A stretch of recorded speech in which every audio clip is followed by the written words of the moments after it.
माँ दुर्गा का वाहन शेर क्यों है? एक धार्मिक कथा अनुसार माँ पार्वती ने भगवान शिव को पाने के लिए एक कठोर तपस्या की थी। हजारों वर्षों तक चली इस कठोर तपस्या के फलस्वरूप माँ पार्वती ने शिव जी को तो पा लिया, पर तप के प्रभाव से वह खुद सावली पड़ गई। विनोद में एक दिन शिव जी ने माँ पार्वती को काली कह दिया। यह बात माँ पार्वती को इतनी बुरी लग गई कि उन्होंने कैलाश त्याग दिया और वन गमन किया। वन में जाकर उन्होंने घोर तपस्या की। उनकी इस कठिन तपस्या के दौरान वह एक भूखा से उनका भक्षण करने के इरादे से आ चढ़ा, लेकिन तपस्या में लीन माँ पार्वती को देखकर वह शेर चमत्कारिक रूप से वहीं रुक गया और माँ पार्वती के सामने बैठ गया और उन्हें निहारता रहा।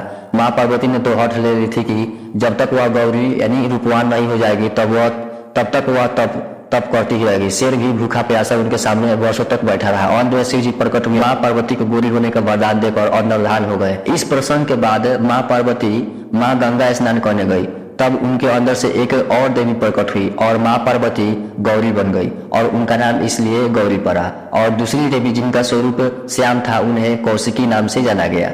स्नान संपन्न करने के उपरांत जब माँ पार्वती यानी गौरी वापस लौट रही थी तब उन्होंने देखा कि वहाँ एक शेर बैठा है जो उनकी ओर बड़े ध्यान से देखे जा रहा था। शेर एक मांसाहारी पशु होने के बावजूद उसने माँ पर हमला नहीं किया था।